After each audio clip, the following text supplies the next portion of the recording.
May not be midnight yet here, but people around the world are already celebrating, saying farewell to another year and an entire decade. We're also saying hello to 2020. Our city's big moment is just 6 hours away, and the biggest party in the GTA is taking place at Nathan Phillips Square. That's where we find our Greg Ross tonight. Greg, lots of people showing up early to get a good spot there tonight. Yeah, absolutely. They're expecting 30 or 40,000 people to show up here to take in the festivities. So yeah, people getting here early, hoping to get a close spot to the stage. Many of them, as you can see, are here on the ice behind me going for a little skate. The rink here, the outdoor rink, is going to be open all night, but you can hear the music playing behind me. We've got some of the musical acts that are going to be performing tonight, doing a little sound check on the stage right now. There's going to be multiple performers tonight.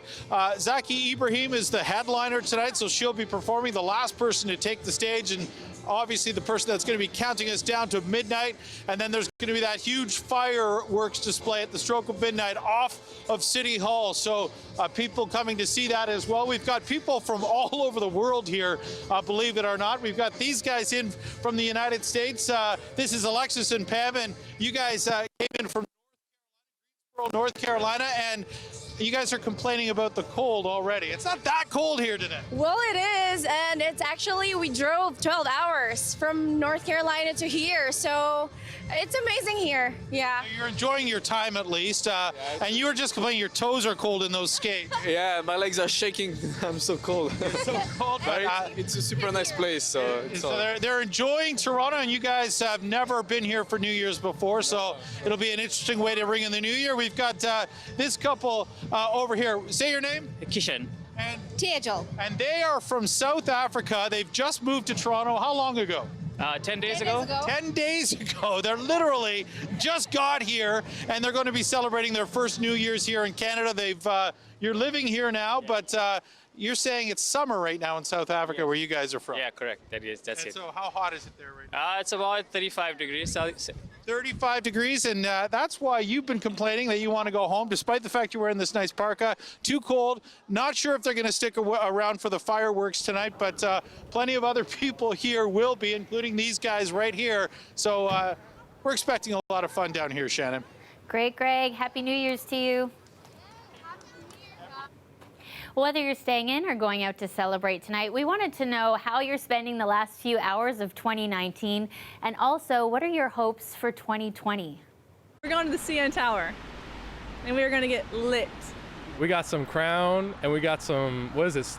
Steam whistle. I'd never heard of it, but it's good. It's really good. I think we're going to go to a co-worker's apartment, just have a little house party kind of thing. Yeah. We bought, oh, here's the bottle. It's a Game of Thrones limited edition. Johnny Walker. Just having a house party with some friends. Yeah. Staying local, staying safe. New Year's resolution, I guess, be more intentional, as well as drink less and be healthier. Drink less. Yeah. We'll see how that goes. I want to go to more spin classes, try to get fit. Go to a doctor, show my knee. I need to, but it's been like this. It's been making this weird noise for 3 months now. I should probably see a doctor.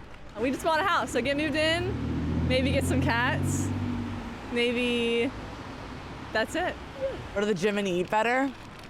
That's the basic one that everyone does, and then by the end January's over, then no one's in the gym anymore, and everyone's eating junk food again. But that's my New Year's resolution. And you're looking live at the New Year's celebrations in Paris. Fireworks lighting up the night sky there. The 65 million people of France ringing in 2020 right now this hour. And speaking of 65 million... What would you do if you won $65 million? Well, you could easily afford this $8 million penthouse condo. You can also get yourself some fancy bottles of champagne and some nice jewelry. I'm Talia Ricci, and coming up, join me on a bougie day daydreaming about tonight's Lotto Max. This will never happen again.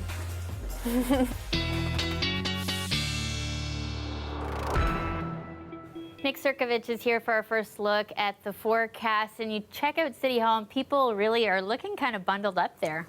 Yeah, they are. Now, I'll put it this way, Shannon. We've seen a lot worse. We've also True. seen better, but we've seen a lot worse in terms of the weather on New Year's Eve. I remember some of them with temperatures down around -10, -15. With the wind chills, it was even worse. We're not quite getting there, but it is pretty chilly tonight. I'm going to show you current temperatures right now sitting at -1 degree in the city of Toronto. Earlier today, we were at +1, and of course, we had that snowfall throughout the day, or the earlier part of the day. The problem is this, the winds. The wind gusts are up to about 50 kilometers per hour. The sustained winds about 20 to 30 kilometers per hour. So with that, wind chills are now sitting at -6, and they're going to drop as we head toward the midnight hour. Here's a look at your New Year's forecast. This takes us right to New Year's Eve, we are New Year's Eve rather, but right to midnight. -2 degrees at midnight. Winds will be about 20 to 40 kilometers per hour. The chance of a few flurries, but the wind chill will be -9 for tonight, and that's why you've really got to bundle up. Now, the flurries, for the most part, up to the north. Some of these may sort of stream down toward the GTA. This is all lake effect stuff that's slowly beginning to peter out, but north of the GTA, still looking at some accumulating snows. By tonight, most of this stuff really kind of weakens, but again, in the traditional snow belt areas, still looking at a little bit of light snowfall and blowing snow. By tomorrow morning, cloud cover, but generally speaking, we stay dry. Some sunny breaks into the afternoon and more in the way of sunshine as we head through Thursday morning and into Thursday afternoon as well. And then we watch another system that's headed our way. I'm going to talk about that in just a sec. Here's a look at the overnight forecast across the GTA. Temperatures around -2 degrees, and they're going to stay that way from midnight onwards, so there won't be much of a change, and the slight chance of seeing a few flurries. By tomorrow afternoon, winds pick up again, 30 to 50 kilometers per hour. Temperatures hovering just above the zero mark at about 1 degree. So that's basically what we had through the day today. Now, in the long-range forecast, it looks like this. Once again, the temperatures rise. Thursday, 5 degrees. Rain Friday and Saturday, and then it switches to snow, and we might actually see about 5 centimeters of snow Saturday night into Sunday. Okay, so thanks, there you go, Nick. your New Year's Eve forecast. We'll take it. Not too bad. Happy New Year to you. Happy New Year to you too. Police warning everyone tonight to have a safe New Year's Eve and reminding them not to drink and drive. That comes as one of the students killed in a drunk driving crash near Centennial College just before Christmas was laid to rest today. Weiji Zuli was one of 2 international students killed. A young man from Kazakhstan also died. Zuli's brother was seriously injured as well. That's when an alleged drunk driver lost control of his car, crashed into a guardrail, and hit all 3 students on the sidewalk. The driver, Michael Johnson, is facing numerous charges. And it's not just police sharing that sobering message. Families devastated by drunk driving are also speaking out tonight, encouraging those who are having parties to make sure their guests don't get behind the wheel if they've been drinking. Angelina King has more. Rob Swinson was out buying his girlfriend a Valentine's Day gift when he was killed by a drunk driver. He was 27. Almost exactly 12 years before, in 1981, his grandfather was killed the same way. It's a long time since that happened, and people think that you'll get over it, but I can tell you there's some things that you never get over. We're thrilled to announce the launch of the latest amenity in the Lotel collection, Rideshare. York Regional Police is also urging people not to drive impaired, releasing this cheeky video offering their version of ride-sharing. Too drunk to drive, but too stupid or cheap to use one of those other options? It also shows people severely intoxicated after being arrested for impaired driving. So slide back. We have to shut the door, okay? Like this? No, like sit up. Just move your butt back. Mind if you pee on your seat a little bit? Whoa. I love you. Yeah. Unfortunately, we're still seeing such high numbers of impaired drivers that are being taken off the roads. We're seeing sort of anywhere between 10 to 30-something drivers every single week. York Police laid more than 1,700 impaired driving charges this year, while Toronto Police laid more than 1,200. The OPP, more than 7,500. Police are urging people to have a safe ride home in place before they go out for the evening, and it's easy. Thanks to an Ontario liquor company, riding the TTC is free again this New Year's Eve, starting at 7 o'clock tonight until 7 tomorrow morning. In the past, we've offered 1.2 million free rides to people in Toronto, and we want to keep that program and we want to keep expanding it. GO Trains buses and the Up Express are also free tonight. Plus, there's additional late-night train service on some routes. It's the most preventable thing that there is out there. People just have to be responsible. And if they aren't, Swinson urges others to step in, not just tonight, but every day. Angelina King, CBC News, Toronto. A double shooting near Jane and Finch overnight has left a man and 17-year-old boy seriously injured. Police responded around 3 this morning to shots fired outside a Toronto community housing complex. One victim was found with multiple gunshot wounds outside the building. The other was found at an address across the street. Both are expected to survive. So far, police have not released any suspect information. Check out this video from Pearson Airport. It shows a plane's wing clipping the tail of another plane on the tarmac. Pearson says it happened during the towing of a 777 last Friday. There were no passengers on board and no one was injured. Metrolinx is denying a report that says the Eglinton Crosstown could be hundreds of millions of dollars over budget and delayed. According to documents obtained by the Toronto Star, the consortium in charge of building the crosstown says it may have to push the opening date back 7 months, saying some snags were revealed in the construction. The documents also suggest the crosstown could cost more, $330 million more. Metrolinx says there is a contingency fund in place for extra costs. In January, an independent engineering firm will review the project's progress, so any changes to budget or timeline will be made public then. Right now, Metrolinx says it's still on track to open September 2021. Tonight's Lotto Max is $65 million. It's pretty hard not to dream about what you could get with that kind of money. We sent our Talia Ritchie out for a little fancy day on the town to give us some options. So if you have $65 million, you'll probably want a new place to live. So what better than a downtown penthouse? And Andrew's going to show us around here. Yeah, absolutely. This is your mansion in the sky. This is listed at $8 million.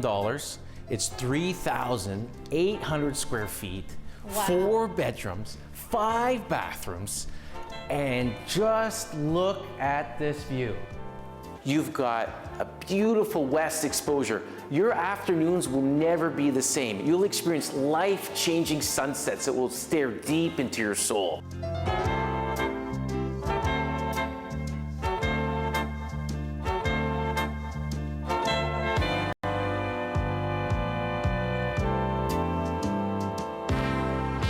If jewelry is your thing, there are a few things that you could get at Royal de Versailles Jewelers. So what would you sell me if I came in here and said I had $65 million to burn? Thoughts on a little diamond like that at 5 carat? Wow. I mean, yeah, it's a lot nicer than anything I've ever put on my finger before. This is a round 5 carat, and the price tag on that is $450,000. Wow. You can also explore the possibility of a beautiful Piaget watch. I don't think I even knew that diamond stud watches existed like this. This is all handcrafted. All the diamonds are all put together on this piece. Pieces like this are one-of-a-kind pieces, and they're very special and very unique in every aspect. And pieces like this will be in the family forever.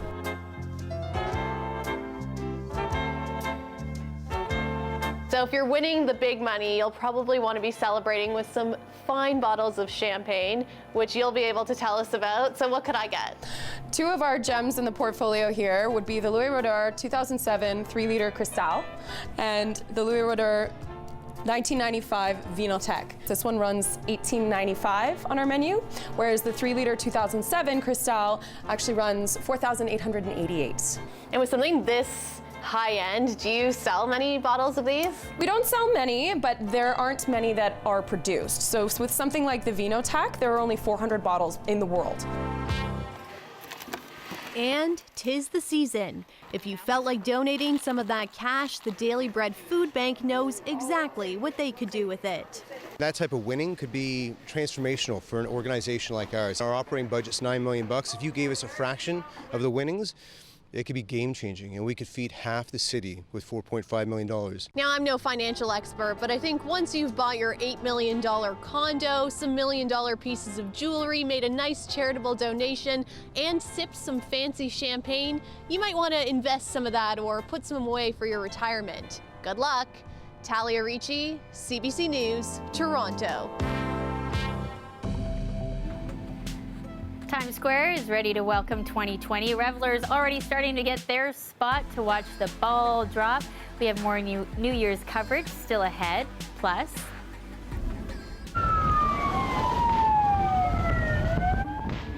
the fires reach dangerous heights in southern Australia. Thousands forced to flee to the beaches trying to escape the flames. We'll bring you there right after the break. The weather update is brought to you by Train, the most reliable heating and cooling brand. It's hard to stop a train.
Despite some controversy, the night sky lights up with fireworks over Sydney, Australia at midnight.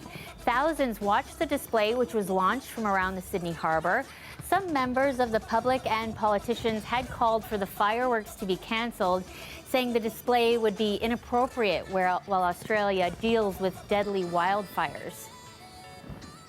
Well, some of those fires intensified dramatically overnight. People on social media sharing images of flames and smoke that cast an eerie glow over some seaside towns, forcing thousands to flee. Pretty extreme. It was very scary. The place we were staying at, my parents-in-law place burned down this morning, so we came down of the beach to evacuate and get closer to some clean air. And we're sitting there happily for a few hours. Wind suddenly dropped. Couldn't see a thing. Authorities urged residents to head to the beach to avoid the flames. In the southeastern town of Malakuta, 4,000 residents took that advice as winds pushed a wildfire towards them. Police say 2 men, believed to be a father and son, died in a house in one town. A woman with her child by her side recorded the frightening scene as they sheltered from the smoke and flames in their car. The fire is along the beach now. And we can't get out of Bateman's Bay because all the highways are blocked. We are okay. We're actually sitting in the car because the southerlies picked up, and if you have a look outside, it is just smoke everywhere. At least 12 people, including 3 volunteer firefighters, have now died. More than 1,000 homes have been destroyed by the flames in the past few months. We descended into the volcano, and then we crossed over the volcano via cable. Ziplining in 2019 and hopefully seeing space in the next decade.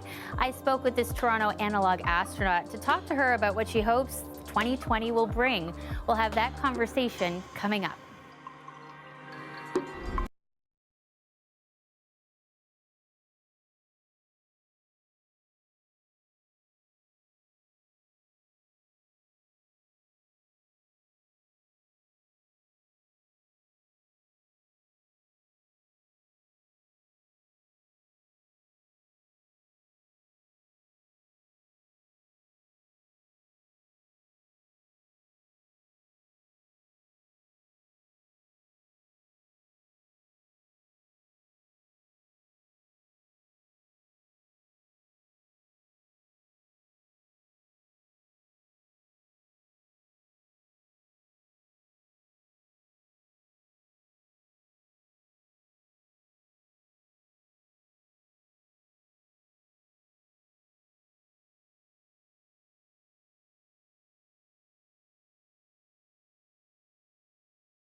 I'm excited for the development of technology in the next 10 years.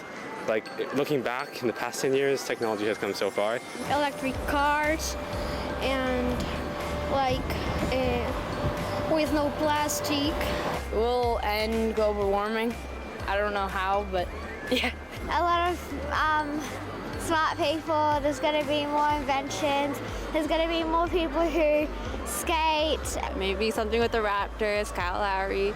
We can talk with animals. I don't know. You think we're going to be able to talk with animals? I'm going to go back to school and see all my friends. Probably going to do better in school, get lucky, maybe win the lottery. Win the lottery? Yeah, it's been a while. I'm going to get older. Very ambitious of them. Well, that was a few young people we spoke to earlier on what they hope will happen in the next decade. The Toronto woman in this next story has dreams of her own. We met up with her at the Ontario Science Centre. You're an analog astronaut. What does that even mean? So basically an analog astronaut is a person who participates in analog missions. And by analog missions, I mean missions that simulate living in different environments or different space environments, different planets. So for example, there are analog missions that range from 1 week all the way to a few months. So during these missions, we simulate living on Moon, for example, or living on Mars.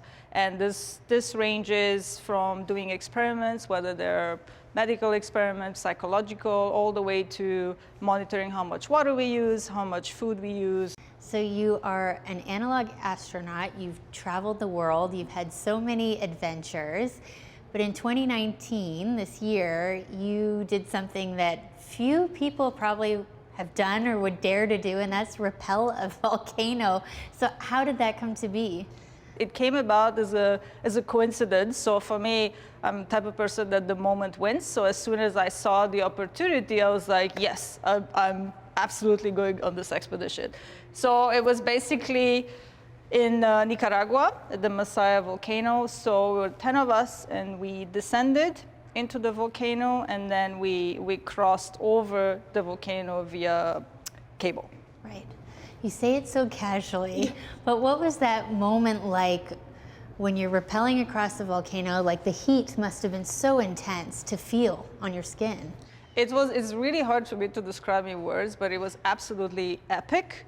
I would say toxic, very hot, but magnificent. While I was on the cable, I could feel the heat, and obviously you have to wear gas masks, but I just could not stop looking at that lava, just to see the power of nature and the rage of nature. It was absolutely amazing and humbling. I'll never forget this experience. Amazing, humbling. Was there an element of fear in there at all? I never thought about it as fear. It never occurred to me. I was just so drawn to the experience and to actually see the core of Earth. It didn't even occur to me to think about fear. It didn't feel fear. It just felt mesmerizing. And you were rappelling across the volcano, an active volcano, at the end of November. Then earlier in December, we saw what happened in New Zealand. When you heard that news, what sort of went through your mind? Well, it kind of sunk in the fact that how risky it was what we did, because it could have happened the same thing in 5 seconds. And in our case, it actually took us about half an hour to descend into the crater, and to actually come out of it, it was another half an hour. So if something like that would have happened, there's no chance we would have made it out. We did have to get permission from the Nicaragua government and set up and ship all the equipment ahead of time. So it wasn't something that it's a recurring event and it's not available for tourists. It was a one-time adventure expedition. Have you had any inklings of, when you think about 2020, is there anything that's kind of on the horizon or on your wish list? I'm hoping maybe next year we'll be able to participate in an expedition to Antarctica, whether that's going to be an existing organized expedition or it's just going to be a solo expedition on my part and maybe do something that hasn't been done before, but that would be really cool. Tell us a little bit more about the ultimate goal for you, going to space. Everything that I do, whether it's analog astronaut training or these extreme environment expeditions, they all lead pretty much to the same goal, to be prepared when time comes, and I hope time will come during my lifetime to actually end up and go into space. That is my ultimate goal. Whether Whether that's going to be to live on a different planet or just do research or even tourism, I'll take it. And that is our show for tonight. Thank you so much for watching. I'll see you back here next decade in 2020. We leave you now with an early New Year's celebration at Toronto Public Library. We hope you have a very happy New Year's, everyone.